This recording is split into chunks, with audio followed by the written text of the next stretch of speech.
Shalom, selamat pagi semua. Gimana kabar saudara semua pagi ini?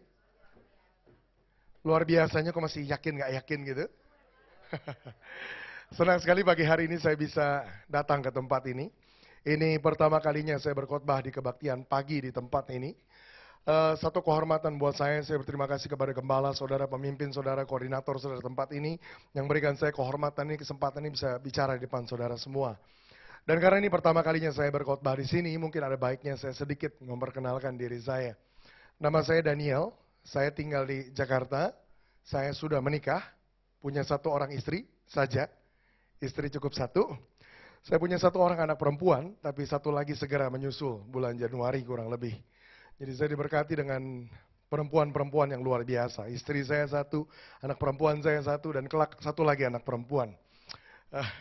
Saya yang minta, saya suka anak-anak perempuan. Saya enjoy, saya jatuh cinta sama anak perempuan saya yang pertama. Jadi sudah itu saya bilang, Tuhan kalau mau kasih lagi, kasih anak perempuan lagi. Saya saat ini di Jakarta memimpin satu pelayanan yang namanya Kingdom Embassy. Itu pelayanan yang saya pimpin. Ada orang tanya sama saya, Pak, bikin pelayanan namanya aneh sekali. Karena kalau terjemahkan langsung, itu artinya kedutaan kerajaan. Karena memang pelayanan tersebut lahir dari satu visi yang Tuhan kasih beberapa tahun yang lalu. Ketika Tuhan mulai bicara, bangkitkan bagiku satu generasi yang baru. Satu generasi yang harus diperlengkapi, yang harus dipersiapkan, yang harus diberdayakan untuk apa? Untuk mereka diutus keluar dan masuk ke dalam 7 lingkup pengaruh yang ada. Lakukan perubahan atas kota, lakukan perubahan atas bangsa. Mereka jadi representatif Tuhan. Makanya nama pelayanan kami Kingdom Embassy. Nah itu sedikit tentang saya dan apa yang saya lakukan. Pagi hari ini karena waktu yang singkat saya mau langsung masuk dalam firman Tuhan. Untuk pesan ini dibagikan secara lengkap, saya butuh 1,5 jam. Tapi obviously sudah jelas kita nggak punya 1,5 jam pagi ini. Jadi saya akan berusaha semaksimal mungkin sampaikan inti-inti dari apa yang saudara perlu tangkap pagi hari ini. Saya mau undang saudara langsung buka Alkitab saudara ke Yohanes pasal yang ke-6. Saya mau ajak kita lihat satu bagian firman Tuhan yang kebanyakan kita sudah sangat familiar dengan cerita ini. Tapi pagi hari ini saya mau ajak kita untuk punya perspektif, punya cara pandang yang sangat berbeda yang diambil dari cerita ini. Kalau yang mau catat judulnya, ini judulnya. A Little Boy That Feeds the 5,000. Seorang anak kecil yang Tuhan pakai untuk beri makan 5.000 orang. Jadi itu judulnya. Okay? A Little Boy That Feeds the 5,000.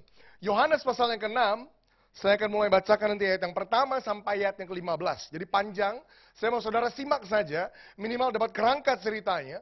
Kemudian baru sudah itu saya akan sampaikan apa yang saya harus sampaikan. Yohanes pasal yang ke-6 dimulai dari ayat yang pertama. Alkitab berkata begini, sesudah itu, Yesus berangkat ke seberang danau Galilea, yaitu danau Tiberias. Orang banyak berbondong-bondong mengikuti dia, karena mereka melihat mujizat-mujizat penyembuhan yang diadakannya terhadap orang-orang sakit. Dan Yesus naik ke atas gunung dan duduk di situ dengan murid-muridnya. Dan Paskah hari raya orang Yahudi sudah dekat. Ketika Yesus memandang sekelilingnya dan melihat bahwa orang banyak berbondong-bondong datang kepadanya, berkatalah ia kepada Filipus, di manakah kita akan membeli roti supaya mereka ini dapat makan? Hal itu dikatakannya untuk mencobai dia, sebab ia sendiri tahu apa yang hendak dilakukannya. Jawab Filipus kepadanya, roti seharga 200 dinar tidak akan cukup untuk mereka ini, sekalipun masing-masing mendapat sepotong kecil saja. Seorang dari murid-muridnya, yaitu Andreas, saudara Simon Petrus, berkata kepadanya, di sini ada seorang anak yang mempunyai 5 roti jelai dan 2 ikan. Tetapi apakah artinya itu untuk orang sebanyak ini? Kata Yesus, suruhlah orang-orang itu duduk. Adapun di tempat itu banyak rumput. Maka duduklah orang-orang itu kira-kira 5.000 laki-laki banyaknya. Lalu Yesus mengambil roti itu, mengucap syukur dan membagi-bagikannya kepada mereka yang duduk di situ. Demikian juga dibuatnya dengan ikan-ikan itu sebanyak yang mereka kehendaki. Dan setelah mereka kenyang, ia berkata kepada murid-muridnya, kumpulkanlah potongan-potongan yang lebih supaya tidak ada yang terbuang. Maka mereka pun mengumpulkannya dan mengisi 12 bakul penuh dengan potongan-potongan dari ke-5 roti jelai yang lebih setelah orang makan. Ketika orang-orang itu melihat mujizat yang telah diadakannya, mereka berkata, dia ini adalah benar-benar nabi yang akan datang ke dalam dunia. Ayat 15 yang terakhir, coba perhatikan ini baik-baik karena ini penting. Alkitab berkata begini, karena Yesus tahu bahwa mereka hendak datang dan hendak membawa dia dengan paksa untuk menjadikan dia raja, ia menyingkir pulang ke gunung seorang diri. Sampai di situ. Kebanyakan kita sudah sangat familiar dengan cerita ini, terbiasa dengan cerita ini. Tapi hari ini saya mau ajak kita untuk lihat cerita yang sama dari cara pandang yang berbeda sama sekali. Hari ini saya mau kita mulai dengan justru lihat ayat yang terakhir, ayat 15, ayat yang baru saja kita baca. Kenapa? Karena saya temukan di ayat yang ke-15 ada sesuatu yang luar biasa. Ada satu pemandangan yang menarik. Ada satu fenomena saya sebut yang zaman sekarang kita udah nggak lagi banyak jumpai. Ada apa di situ? Coba kita lihat lagi sama-sama. Sudah mungkin penasaran, ada apa sih Pak? Ayat 15 berkata begini, karena Yesus tahu sesuatu di situ. Apa yang Yesus tahu? Karena Yesus tahu bahwa mereka hendak datang. Coba, sebentar. Saya mau tanya. Siapa yang dimaksud dengan mereka? Yesus tahu bahwa mereka hendak datang. Siapa mereka? Ada yang tahu? Hah? Ya. Tadi coba suruh lihat konteks ceritanya. Yesus baru aja selesai kasih makan berapa banyak orang? 5.000 orang. Sesudah 5.000 orang ini dikasih makan, Alkitab bilang gini, Yesus tahu mereka hendak datang. Siapa mereka? Ya 5.000 orang itu, benar ya? 5.000 orang ini mau datang. Wah, kok pemandangannya jadi berubah? Yesus mau didatengin sama 5.000 orang. Bukan cuma itu, Alkitab bilang gini, Yesus tahu bahwa mereka hendak datang dan hendak membawa dia dengan paksa. Wah, kok makin serem pemandangannya. Bukan hanya dia mau didatengin 5.000 orang, tapi 5.000 orang ini mau paksa Yesus sesuatu. Mau paksa apa? Berarti kalau kita bilang ini, hendak membawa dia dengan paksa untuk menjadikan dia apa? Raja. Wow. Ini yang saya sebut satu fenomena atau satu pemandangan yang luar biasa yang zaman sekarang kita udah gak lagi banyak jumpai. Apa itu? Ada begitu banyak orang yang datang sendiri sama Yesus dan mereka bahkan yang maksa untuk Yesus harus jadi raja buat mereka. Zaman sekarang yang sering kali kita jumpai justru kebalikannya. Coba saya mau tanya sama saudara. Zaman sekarang kita hidup, menurut saudara, gampang atau susah sih bawa orang untuk kenal Yesus? Gampang atau susah? Hah? Jawabnya kok ragu gitu, kenapa? Karena saudara mikir, saudara, waduh mau jawab susah, kok kayaknya nggak rohani jawabannya. Tapi mau bilang gampang, kenyataannya, oh kenyataannya susah. jadi gimana jawabnya gitu ya? Kalau saya aman, saya jawabnya gini, gampang-gampang, susah gitu. Ada gampangnya, ada susahnya. Maksudnya gampang-gampang susah itu gimana Pak? Well, saya jelaskan. Ada waktu-waktu, Tuhan izinkan sama satu orang, mungkin hidupnya lagi kena masalah, mungkin penyakit yang berat, mungkin masalah keuangan, pokoknya dia benar-benar kejepit, terdesak, apa yang terjadi, kita kebetulan datang sama dia dan bilang, Pak, kayaknya Bapak perlu Yesus. Dia bilang, oh iya Pak, mau Pak, Yesus saya mau Pak, Yesus. Yang kayak begini, gampang ya, benar ya. Tapi masalahnya begini, yang kayak begitu tadi nggak terlalu sering. Kebanyakan sisanya, fakta yang kita temukan adalah gini, nggak gampang bawa orang kenal Yesus. Itu yang kita jumpain hari ini. Tapi kemudian kalau saudara perhatikan cerita ini, saudara akan menemukan satu pemandangan yang luar biasa. Alkitab bilang begini, Yesus tahu bahwa mereka hendak datang. Perhatikan, bahkan bukan Yesus yang datangin mereka. Bahkan bukan murid-murid yang datangin mereka. Tapi orang banyak ini yang datang sendiri. Wow. Ada orang banyak ini yang datang sendiri. Dan bukan berhenti di situ. Orang banyak yang datangin Yesus ini, mereka bahkan maksa sesuatu. Mereka justru yang maksa untuk Yesus jadi raja buat mereka. Zaman sekarang, udah susah-susah kita yang datengin. Udah kita maksa-maksa. Ujung-ujungnya diusir, bener? Ujung-ujungnya ditolak. Waduh Pak, susah Pak. Keluarga saya udah 5 tahun saya injilin, masih belum mau percaya Yesus. Wah susah Pak, rekan kantor saya Pak, udah bertahun-tahun saya ajak ke gereja aja gak mau, boro-boro percaya Yesus. Diajak ke gereja gak mau Pak. Yang lain lagi bilang, waduh Pak, saya lebih parah lagi Pak. Saya baru mau datengin tetangga saya, dari jauh dia udah teriak Pak, nggak ada orang. Waduh. Susah Pak. Well, di dalam cerita ini kita temukan pemandangan ini. Ada orang banyak yang datang sendiri dan mereka bahkan yang minta Yesus jadi raja buat mereka. Pertanyaannya sederhana, kok bisa? Pertanyaannya sederhana, kok bisa? Coba perhatikan poin saya. Ada sesuatu yang terjadi sebelum itu yang menyebabkan banyak orang ini kemudian datang dan mereka kemudian minta Yesus jadi raja buat mereka.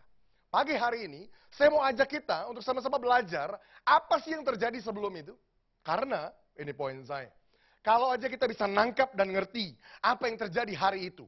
Kita bisa petik prinsip-prinsip yang berlaku dari apa yang terjadi hari itu. Dan kita mulai mengaplikasikan prinsip-prinsip yang sama. Maka saya percaya gereja hari ini pun kelak akan punya kemampuan. Kelak akan punya kekuatan untuk bisa lakukan ini. Tarik banyak orang untuk datang dan minta Yesus jadi raja buat mereka. Kalau boleh di tempat ini, Saya mau kasih saudara masalah yang bagus. Apa itu? Ada orang banyak datang berbondong-bondong, bahwa nggak peduli seberapa bun besar tempat yang saudara persiapkan, nggak akan pernah cukup untuk bisa nampung mereka. Saudara mau ketemu masalah kayak gitu? Itu masalah yang bagus. Lebih enak pusing, mikirin gimana cara nampung orang, daripada pusing gimana cara datengin orang. Benar? Well, hari ini kita mau belajar gimana caranya. Apa sih yang menyebabkan orang banyak ini bisa kemudian datang, dan bukan cuma itu. Mereka bahkan minta Yesus untuk jadi raja buat mereka. Apa yang terjadi hari itu? Well, saya mau kita sama-sama bedah cerita ini. Untuk kita melihat cerita ini dari perspektif yang berbeda, saya mau mulai dengan bilang begini. Ada 3 pihak hari itu yang setidaknya terlibat langsung di dalam proses terjadinya mujizat. Ada berapa pihak? Ada 3. Ada 3 pihak yang terlibat hari itu di dalam proses terjadinya mujizat. Ada siapa aja? Yang pertama yang terlibat dalam mujizat tersebut adalah begini. Hari itu ada 5.000 orang yang butuh makan. Alkitab bilang gitu. Ada 5.000 orang yang butuh makan. 5.000 orang yang butuh makan hari itu merepresentasikan sesuatu. Itu melambangkan sesuatu. Melambangkan apa, Pak? 5.000 orang yang butuh makan hari itu, saya percaya, melambangkan begini. Ada kebutuhan yang besar yang mereka jumpai hari itu. Ada masalah yang besar yang mereka hadapi hari itu. Saudara setuju? 5.000 orang butuh makan, itu masalah besar. Itu kebutuhan besar. Well, saudara mungkin bertanya begini, buat apa kita perlu tahu itu, Pak? Apa hubungannya dengan kita? Well, saya kasih lihat hubungannya dengan kita. Tahukah saudara, bahwa gereja Tuhan hari-hari ini pun, di bangsa Indonesia, kita pun hari ini sedang berhadapan dengan kebutuhan yang besar yang ada di sekitar kita. Kita pun hari ini sedang berhadapan dengan masalah yang besar yang ada di luar sana. Dengan kata lain, saya percaya bahwa gereja hari ini pun sedang berhadapan dengan hal yang serupa dengan yang dijumpai dalam cerita ini. Kita pun sedang berhadapan dengan masalah yang besar, dengan kebutuhan yang besar. Satu kali saya sampaikan begini, ada orang tanya sama saya, Pak, maaf Pak, memangnya ada masalah apa di luar sana Pak? Wah, kaget saya. Saya tanya balik, maaf Bu, memangnya Ibu tinggal di mana ya Bu? Oh iya, saya tinggal di Jakarta Pak. Loh, kok saya nggak tahu? Well, sekedar statement begitu, seringkali membuktikan betapa kita menutup mata dan nggak sadar akan apa yang ada di luar sana. Kalaupun saudara benar-benar nanya, emang ada masalah apa di luar sana Pak? Well, saya bisa sebutkan beberapa di antaranya. Bahwa kita sedang hidup di tengah-tengah bangsa yang di luar sana kita sedang berhadapan dengan masalah kemiskinan. Kita berhadapan dengan masalah kelaparan. Kita berhadapan dengan masalah pendidikan yang rendah. Kita berhadapan dengan masalah narkoba. Kita berhadapan dengan masalah kekerasan. Kita berhadapan dengan masalah demi masalah demi masalah demi masalah yang besar yang ada di luar sana. Apa artinya? Bahwa kita berhadapan dengan masalah serupa dengan apa yang mereka hadapin hari itu. Itu yang pertama yang terlibat dalam proses terjadinya mujizat. Tapi perhatikan ini, ada pihak kedua yang juga terlibat dalam proses terjadinya mujizat. Ada apa di situ? Alkitab bilang ini di ayat yang ke-9. Di sini ada seorang anak kecil yang bawa 5 roti dan 2 ikan. Menarik. Saudara bisa temukan cerita ini di 4 Injil. Matius, Markus, Lukas, Yohanes, 4-4-nya ada. Yang menarik gini. Cuma di Yohanes pasal yang ke-6 yang menyebutkan secara spesifik bahwa ternyata yang bawa 5 roti dan 2 ikan ternyata adalah anak kecil. Di tiga kitab lain cuma dibilang begini. Di sini ada orang yang bawa 5 roti dan 2 ikan. Gak tahu siapa orangnya. Tapi di Yohanes yang pasal ke-6 disebutkan spesifik. Di sini ada anak kecil. There was a little boy. Ada seorang anak kecil yang bawa 5 roti dan 2 ikan. Kenapa saya bilang gak kebetulan? Karena saya percaya anak kecil yang disebutkan dalam ini merepresentasikan atau melambangkan sesuatu yang lain. Melambangkan apa? Kalau 5.000 orang tadi melambangkan ada kebutuhan yang besar. Ada masalah yang besar. Anak kecil ini melambangkan apa? Saya percaya anak kecil dalam cerita ini melambangkan saudara dan saya gereja Tuhan. Saudara berkata, loh kenapa begitu Pak? Apa hubungannya kita dengan anak kecil dalam cerita ini? Well, bukankah seringkali ketika gereja di Indonesia diperhadapkan dengan masalah yang besar yang ada di sekelilingnya. Masalah kelaparan, masalah buta huruf, masalah kemiskinan. Apa yang seringkali jadi dalih gereja? Bukankah gereja di Indonesia sering bilang begini, tapi apa memangnya yang bisa kita lakukan? Kita ini kan cuma kelompok yang kecil. Kita ini kan cuma kaum minoritas. Kita ini kan nggak punya sumber daya yang cukup. Kita kan nggak punya banyak uang. Kita kan nggak bisa lakukan ini, nggak bisa lakukan itu. Kurang lebih akan merupakan dalih yang serupa dengan apa yang anak kecil ini bisa berikan ketika dia berhadapan dengan 5.000 orang butuh makan. Anak kecil ini akan dengan gampang bilang, memangnya apa yang bisa saya lakukan? Saya kan cuma anak kecil. Saya kan belum kerja. Saya kan nggak punya uang. Saya kan nggak punya ini dan nggak punya itu. Well, makanya saya bilang, saya percaya anak kecil dalam cerita ini melambangkan saudara dan saya, gereja Tuhan. Coba perhatikan ini. Kalau ceritanya hanya melibatkan 2 pihak, ada 5.000 orang butuh makan, dan ada anak kecil yang nggak berdaya, maka ceritanya akan berhenti di situ. Kenapa? Well, karena memang faktanya nggak banyak yang anak kecil bisa lakukan ketika berhadapan dengan masalah yang sebesar itu. Nggak banyak. Tapi ingat baik-baik, saya katakan apa? Ada 3 pihak yang terlibat dalam cerita itu. Siapa pihak ketiga yang juga terlibat dalam cerita itu? Ada yang tahu? Ada siapa? Yes, ada Tuhan Yesus yang juga ternyata juga terlibat di dalam cerita tersebut. Maka, ini tantangannya. Saya mau mulai khotbah ini dengan langsung kasih tantangan di awal. Maka ini tantangan. Saudara lihat ini. Anak kecil itu bersama dengan Yesus, mereka kasih makan 5.000 orang. Maka ini tantangan saya untuk saudara. Kalau saudara adalah orang, saya ngomongin individu, pribadi. Kalau saudara adalah orang yang mengaku saudara punya Yesus dalam hidup saudara, maka ini tantangan saya. Maka harusnya saudara bersama dengan Yesus harus siap membereskan masalah yang besar yang ada di bangsa ini. Tantangan saya yang kedua. Kalau gereja ini kolektif sekarang, sama-sama. Kalau gereja ini adalah gereja yang mengaku saudara punya Yesus di dalamnya, maka ini tantangan saya. Maka harusnya gereja ini bersama dengan Yesus siap lakukan perkara-perkara yang besar. Kalau gereja aminnya lebih gede gitu ya. Kenapa? Wah, kalau sendiri agak takut juga, Pak. Kalau sama-sama, ya bolehlah. Ya udah nggak apa-apa, minimal mulai sama-sama.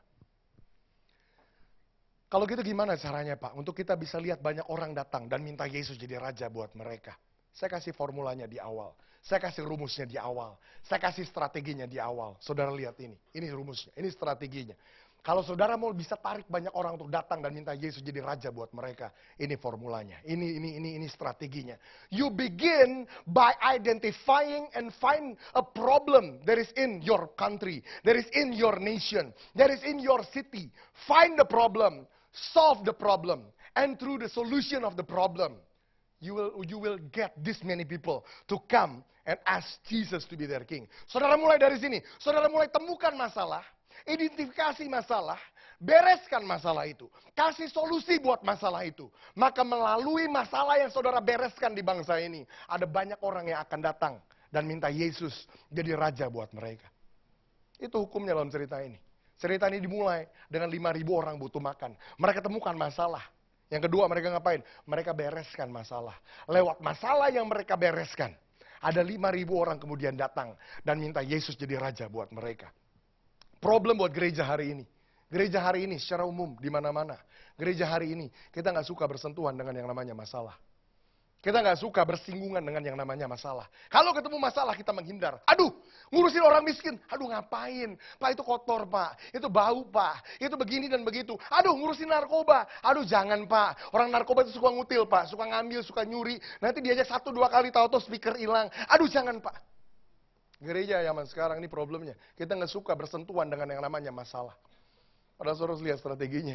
Kalau saudara mau lihat banyak orang datang dan minta Yesus jadi raja buat mereka, caranya sederhana. Mulai dengan temukan masalah, identifikasi masalah, kemudian nih, tawarkan solusi, kasih jawaban buat masalah yang saudara jumpai. Maka melalui itu, ada banyak orang yang akan datang dan minta Yesus jadi raja buat mereka. Saudara bilang, Pak, apa fair? Ambil satu cerita ini dan bikin kesimpulan seperti itu. Saya nggak lakukan itu. Saudara bisa perhatikan selama 3,5 tahun, Matius, Markus, Lukas, Yohanes, seluruh hidup dan pelayanan Yesus, saudara akan temukan dia pakai pola yang sama. Selalu. Dia temukan orang sakit, yang dia sembuhkan. Lewat itu orang percaya sama dia. Dia temukan orang lumpuh, yang dia buat berjalan. Lewat itu orang percaya sama dia. Dia temukan orang terikat, dia bereskan masalah itu. Dia lepaskan orang itu percaya sama dia. Yesus selalu pakai pola yang sama. Dia mulai dengan temukan masalah, identifikasi masalah, ciptakan solusi buat masalah. Maka lewat itu banyak orang datang dan minta Yesus jadi raja buat mereka. Gereja tempat di mana saya bernaung. Saya dinaungi oleh satu gereja namanya GBI WTC Serpong. Gembala saya Pendeta Wiryo Hadi. Kita mulai kebaktian kita tahun 2004. Dimulai dari satu ruko yang sederhana, sekedar beberapa puluh orang. 2004 itu 10 tahun yang lalu persis. Tahun ini jemaat di gereja induk saja sudah lebih dari 10.000 orang. Apa yang kita lakukan? Persis itu yang kita lakukan. Kita mulai dengan mengidentifikasi masalah-masalah yang real yang ada di sekitar kita. Dan kita mulai tawarkan solusi-solusi yang real buat masalah yang ada di kota kita. Kita temukan begini, kita temukan di jalanan, banyak orang gila. Apa yang kita lakukan? Kita bangun rumah rehabilitasi buat beresin orang gila. Sekarang saudara pergi ke Banten, saudara akan sulit temukan orang gila di jalan. Kenapa? Karena kita yang bersihin semua. Udah ada ratusan orang gila yang jadi waras kembali di situ. Kita temukan banyak orang sakit, kita buka klinik untuk kasih pengobatan gratis di situ. Temukan masalah, bereskan masalah. Kita buat pengobatan gratis lewat klinik. Apa yang kita lakukan? Baru masuk tahun kedua atau ketiga waktu itu, kita udah berhasil obati per tahunnya rata-rata sekitar 10.000 orang sakit. Sekarang kita punya rumah sakit, full size hospital. Rumah sakit berukuran penuh, 4 lantai ke atas. Kamar operasi, semuanya lengkap.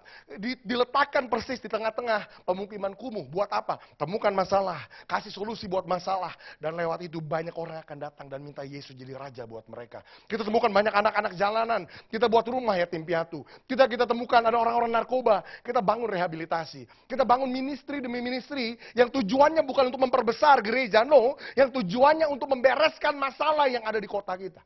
Saya percaya ini waktunya gereja untuk mulai ambil tanggung jawab atas kota dan atas bangsanya. Yesus pernah bilang gini satu kali. Cuman orang sakit yang butuh dokter. Artinya apa? Well, nggak perlu Yesus yang bilang, kita pun masuk logika kita. Kalau orang nggak sakit nggak butuh dokter. Yuk ikut gue yuk kemana? Ke dokter. Ngapain? Ya iseng aja. Ya aneh nih orang. Ini orang aneh, nggak sakit ke dokter aneh. Cuman orang sakit yang butuh dokter. Yesus bilang begitu. Maka analogi yang sama, kalau saya bilang gini, makin sakit seseorang, maka makin butuh dia dokter. Benar? Kalau saudara mau selalu bisa temukan satu kelompok orang yang nggak akan pernah menolak saudara, saya kasih tahu siapa itu. Temukan orang-orang yang paling bermasalah di bangsa ini, maka saudara nggak akan pernah ditolak sama mereka. Problemnya apa? Kenapa Injil kita ditolak? Karena selama ini kita selalu hanya berusaha menjangkau orang-orang yang seolah-olah nggak punya masalah. Semua orang punya masalah. Tapi ada orang-orang tersebut yang ngerasa dirinya bebas masalah.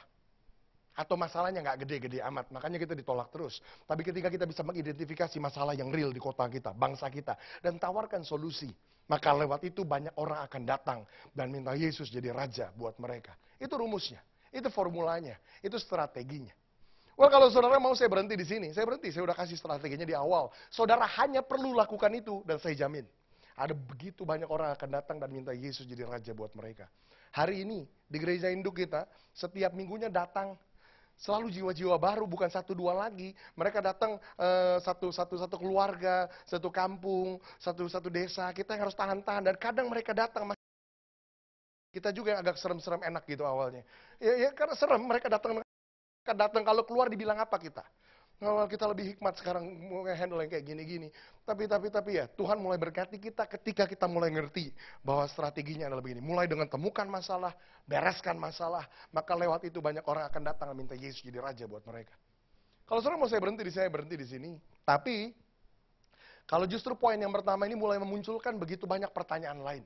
Pertanyaan-pertanyaan seperti, Pak, apa yang harus kita lakukan? Pak, kita harus mulai dari mana? Pak, apa yang kita harus mulai rubah? Well, itu pertanyaan-pertanyaan yang bagus. Maka saya mau ajak saudara sedikit masuk lebih dalam dari sini. Saya tinggal punya 20 menit, saya akan berusaha semaksimal mungkin. Saya akan ajak kita masuk sedikit lebih dalam ke sini. Apa itu? Yang pertama, kalau saudara mau mulai bisa tawarkan solusi yang nyata buat kota dan bangsa saudara. Saya mau ajak kita belajar dari anak kecil ini. Kenapa? Karena hari itu ada sesuatu yang anak kecil itu lakukan. Yang menyebabkan dia sekalipun kecil, sekalipun terbatas, sekalipun minoritas, sekalipun nggak punya apa-apa, dia bisa dipakai Tuhan, kasih makan 5.000 orang. Kalau kita bisa belajar prinsip-prinsip dari anak kecil ini, maka gereja hari ini pun sekalipun minoritas, sekalipun kecil dan nggak punya apa-apa, gereja tetap bisa dipakai oleh Tuhan untuk bereskan masalah yang besar yang ada di bangsa ini. Gimana caranya? Yang pertama, anak kecil ini mulai dari sini. Yang pertama, anak kecil ini mulai dari sini. Dia mulai dengan dia melihat keluar dari dirinya. Itu yang pertama. He begin by looking outside of himself. Dia mulai dengan dia lihat keluar dari dirinya. Apa itu artinya lihat keluar? Lihat keluar artinya gini, dia mulai dengan dia mengalihkan fokusnya. Di mana fokus hidupnya tidak lagi hanya tertuju kepada dirinya sendiri, tapi dia mulai temukan kebutuhan yang lain yang ada di luar dirinya. Dengarkan poin saya yang pertama baik-baik. Sudah terlalu lama dan terlalu banyak kekristenan hari ini terlalu fokus hanya kepada dirinya sendiri. Kekristenan yang kita punya hari ini hanya sekedar fokus kepada dirinya sendiri. Maksudnya apa? Kita hanya fokus kejar Tuhan untuk apa? Supaya Tuhan lebih memberkati saya. Supaya Tuhan lebih memberkati bisnis saya. Supaya Tuhan melipat gandakan perusahaan saya. Supaya Tuhan tolong saya. Supaya Tuhan kasih mujizat sama saya. Supaya Tuhan sembuhkan saya. Supaya Tuhan pulihkan keluarga saya. Semuanya hanya tentang aku. Dengarkan baik-baik, selama fokus hidup saudara hanya tertuju kepada diri saudara sendiri, saudara tidak akan pernah bisa dipakai oleh Tuhan untuk melakukan sesuatu buat kota ini. Saudara tidak akan pernah bisa dipakai oleh Tuhan untuk melakukan sesuatu buat bangsa ini. Selama fokus hidup kita hanya tertuju kepada diri kita sendiri, kita tidak akan pernah temukan panggilan hidup kita. Kenapa? Karena panggilan hidup yang Tuhan punya buat setiap kita selalu ada di luar diri kita. Kalau Tuhan mau bangkitkan kita jadi besar, itu nggak pernah demi kita jadi besar. Tuhan bilang, aku mau kamu jadi besar. Kenapa Tuhan? Ya supaya kamu besar. Gak pernah. Selalu. Tuhan bilang, aku mau berkati engkau. Kenapa Tuhan? Supaya kamu jadi berkat buat orang lain. Tuhan selalu punya alasan untuk bangkitkan kita. Tuhan selalu punya alasan untuk promosikan kita. Tuhan selalu punya alasan untuk berkati kita. Tanpa alasan tersebut, Tuhan gak punya alasan. Tanpa alasan tersebut, Tuhan gak punya alasan untuk angkat kita. Kalau kita bisa temukan alasan itu, kenapa kita harus tinggi, kenapa kita harus besar, kenapa kita harus hebat, maka Tuhan jadi punya alasan untuk angkat kita. Kalau aja kita bisa ngerti, kenapa Tuhan mau kita naik, Tuhan jadi punya alasan untuk angkat kita tinggi. Selama fokus hidup kita hanya tertuju kepada diri kita sendiri, kita tidak akan pernah bisa dipakai oleh Tuhan untuk bereskan masalah yang ada di bangsa ini. Saya mau sebutkan beberapa hal yang menarik tentang yang namanya kebutuhan. Yang pertama, selama fokus hidup kita tertuju hanya kepada kebutuhan diri kita sendiri. Dengarkan ini, saudara akan mulai ngerasa seperti orang yang paling malang di muka bumi. Bukan orang malang, bukan, tapi orang yang paling malang. Maksudnya apa tuh? Orang yang paling kurang beruntung di muka bumi. Maksudnya gimana, Pak? Well, kalau fokus hidup saudara hanya tertuju kepada kebutuhan diri saudara sendiri, saudara akan mulai lakukan begini. Saudara akan mulai bandingkan apa yang saudara nggak punya dengan apa yang orang punya. Fokusnya kan aku sendiri. Kenapa ya? Saya kok nggak lahir di keluarga sekaya keluarga dia? Kenapa ya? Mobil saya kok nggak sebagus mobil dia? Kenapa ya suami saya kok nggak sebaik suami dia? Kenapa ya rumah saya kok nggak semewah rumah dia? Selama fokus hidup kita hanya tertuju kepada kebutuhan diri kita sendiri, kita akan mulai ngerasa seperti orang yang paling malang di muka bumi. Tapi kalau kita bisa mulai lihat keluar, mulai belajar alihkan fokus kita. Fokus kita nggak lagi hanya tertuju kepada diri kita sendiri, tapi mulai temukan kebutuhan yang ada di luar diri kita. Maka kita akan mulai ngalamin begini. Yang awalnya kita ngerasa, kenapa ya rumah saya kok nggak sebesar rumahnya mereka? Kemudian kita mulai lihat keluar dan temukan, ternyata di luar sana masih banyak orang-orang yang jangankan punya rumah aja nggak punya, masih tinggal di emperan toko, di kolong jembatan. Tiba-tiba orang yang awalnya punya rumah begitu kecil, tiba-tiba dia mulai ngerasa, terima kasih Tuhan, rumah saya udah kayak istana mewah yang Tuhan udah kasih sama saya. Kalau saudara bisa mulai alihkan fokus saudara, belajar lihat keluar, saudara akan mulai bisa mengucap syukur dan sadar bahwa apa yang Tuhan berikan sama saudara itu udah lebih daripada cukup. Yang kedua, selama fokus hidup kita hanya tertuju kepada pemenuhan kebutuhan diri kita sendiri, dengarin baik-baik, saudara tidak akan pernah kehabisan yang namanya kebutuhan. Satu kali saya sampaikan pesan ini, satu orang datang sama saya, Pak, maaf Pak, boleh nggak saya sharing? Dia bilang, oh ya silakan Pak, apa yang bisa saya bantu? Kemudian dia mulai ngomong, gini Pak, saya setuju sama pesan Bapak, tapi faktanya begini Pak, saya aja sendiri dalam kehidupan saya masih punya banyak masalah, masih punya banyak kebutuhan Pak. Ketika kebutuhan saya aja belum terpenuhin Pak, gimana caranya saya bisa mulai lihat keluar dan temukan kebutuhan orang lain dan berusaha tolong kebutuhan orang lain Pak. Saya aja sendiri masih banyak masalah. Masuk akal nggak buat saudara? Masuk akal. Waktu orang ini ngomong begitu saya juga mikir, oh iya benar juga ya Pak. Saya mikir sejenak dan saya terus terang bingung gimana jawabnya. Tiba-tiba pemikiran ini muncul. Saya bilang gini sama Bapak ini, Pak maaf Pak, boleh nggak Pak saya tanya balik sama Bapak? Oh iya silakan Pak, dia bilang. Pak maaf ya Pak, saya bukan bermaksud apa-apa, saya cuma mau tahu. Saya bilang gini sama dia, Pak, kira-kira Pak, kapan Pak waktunya akan datang? Di mana Bapak bisa datang lagi sama saya?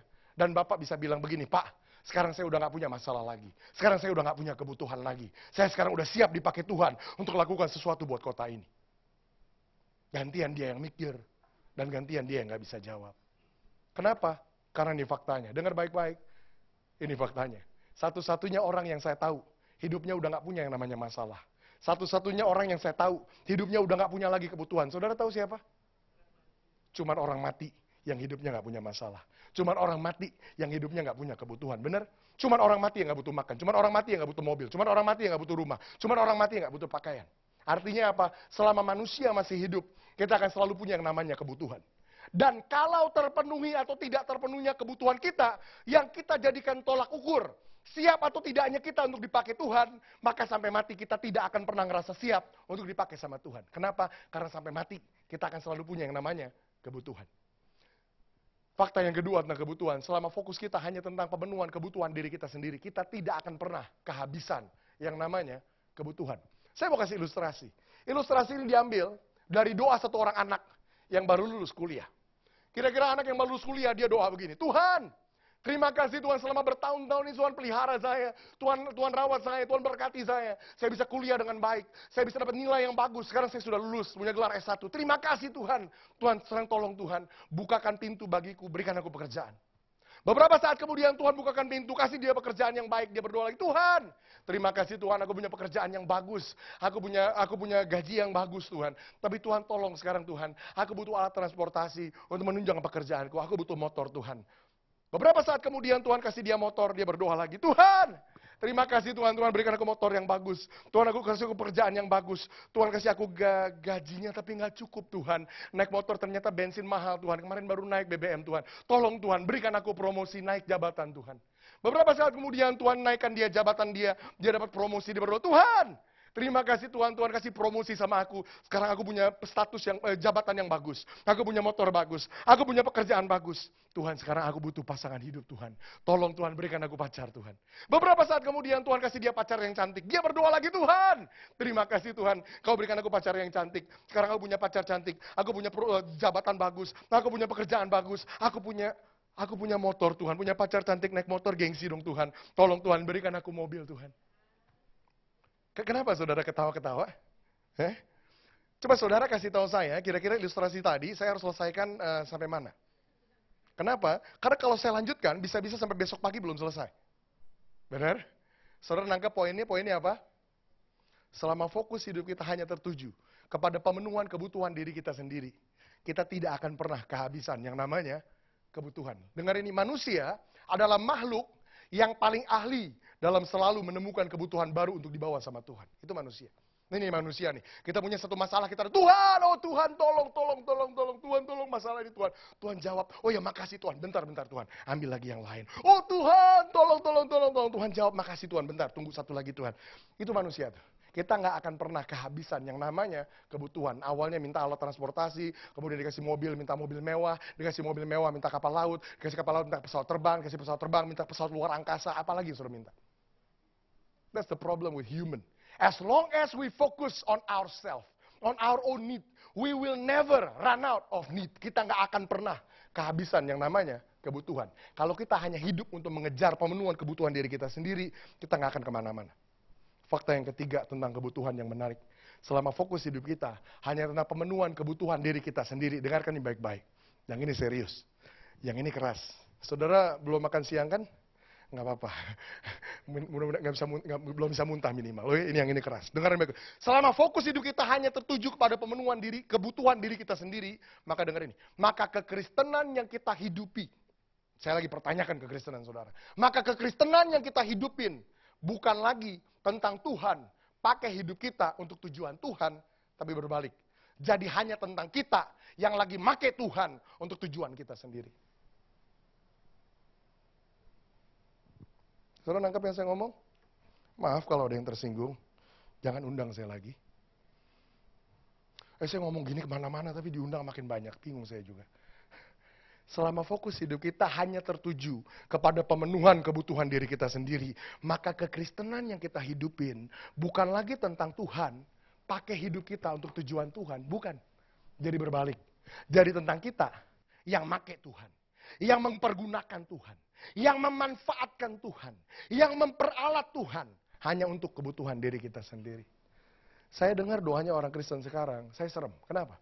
Orang Kristen doa gini, Tuhan, Berkati aku Tuhan, berkati keluargaku, berkati bisnisku Tuhan. Tuhan perusahaanku buat berlipat ganda.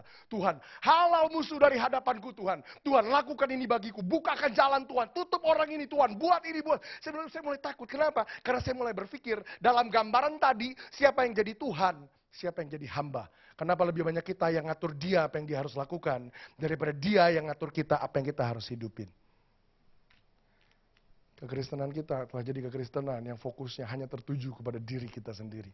Maka yang pertama kalau saudara mau bisa dipakai Tuhan untuk bawa banyak orang datang dan minta Yesus jadi raja buat mereka, yang pertama harus dimulai dari sini. Belajar mulai dengan melihat keluar. Alihkan fokus hidup kita. Jangan fokus hanya kepada diri kita sendiri lagi, tapi mulai belajar lihat keluar dan temukan kebutuhan yang adanya di luar diri kita.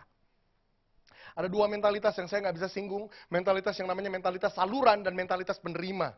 Oh, mungkin kebaktian kedua, kalau waktunya saya diberi lebih panjang, saya akan ngomong tentang itu, penting. Kita harus ngerti bahwa Tuhan berkati kita bukan untuk kita tampung sendiri, tapi kita harus ngerti Tuhan berkati kita untuk kita salurkan lewat hidup kita. Itu yang pertama. Yang kedua, apa yang anak kecil lakukan? Sesudah dia lihat keluar, lihat. Anak kecil tersebut, saya mikir begini, ketika ada 5.000 orang butuh makan, menurut saudara, kira-kira nih anak kecil lapar juga nggak? Saya percaya dia sama laparnya dengan 5.000 yang lain. Tapi menariknya gini, sekalipun dia sendiri punya kebutuhan yang sama, dia bisa untuk lakukan ini. Dia bisa alihkan fokusnya. Fokusnya nggak lagi tertuju sama kepada kebutuhannya sendiri lagi, tapi dia mulai lihat keluar dan temukan kebutuhan yang lebih besar yang ada di luar dirinya. Kita semua akan selalu punya yang namanya kebutuhan.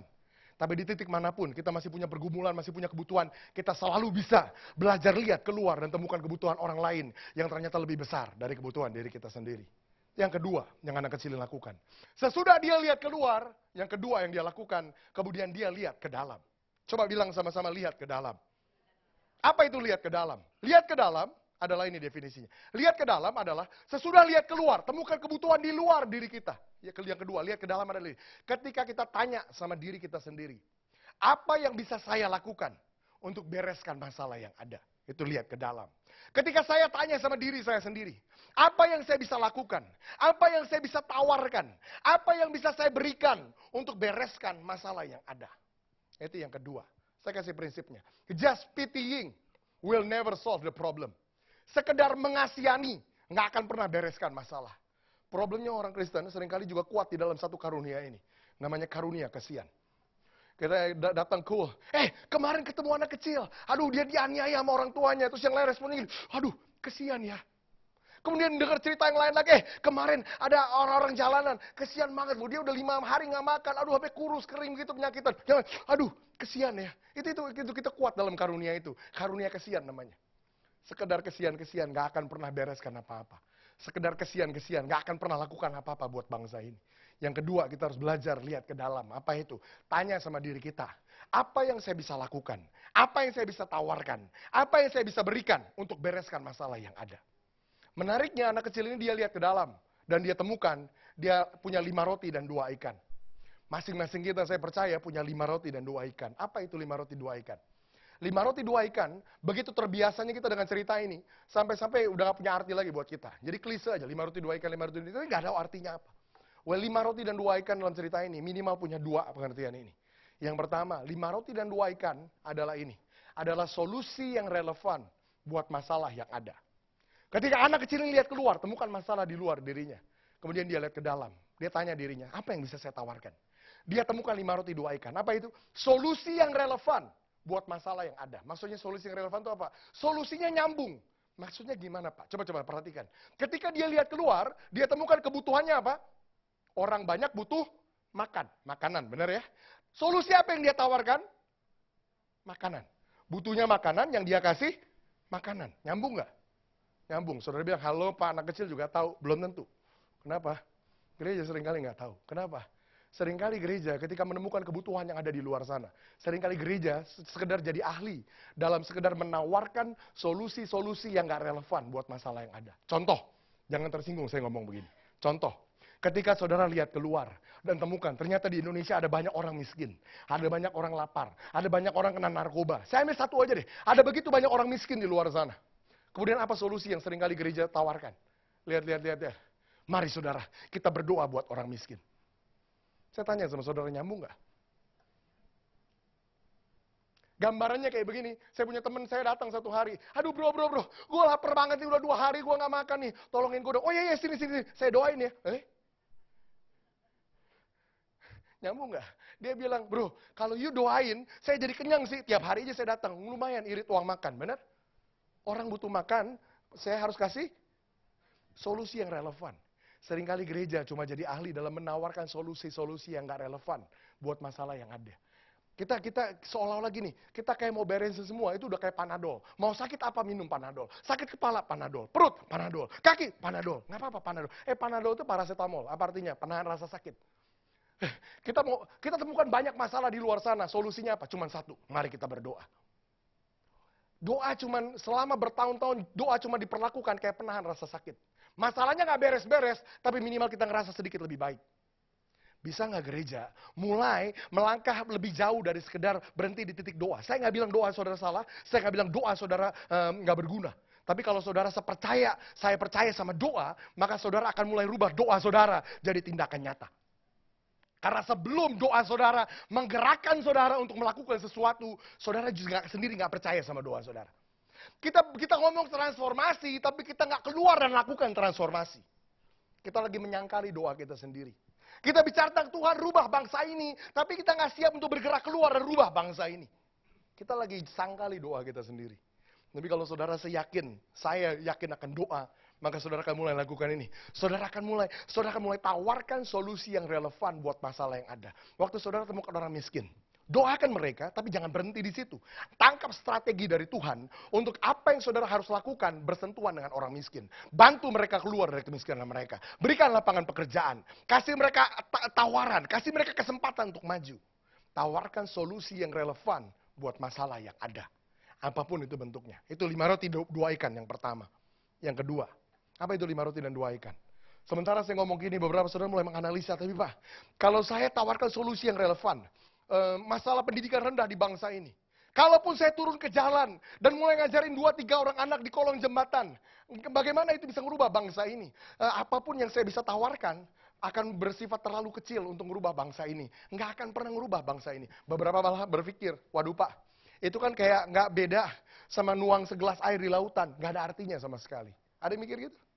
Wah, ini pengertian 5 roti dan 2 ikan yang kedua. 5 roti dan 2 ikan yang kedua, itu seperti anak kecilnya bilang gini, Tuhan, kalaupun Tuhan mau aku tawarkan solusi yang relevan buat masalah yang ada, apapun yang bisa aku tawarkan gak akan pernah cukup untuk beresin masalah yang ada. Tuhan, palingan yang aku bisa tolong kasih makan, paling 2 orang.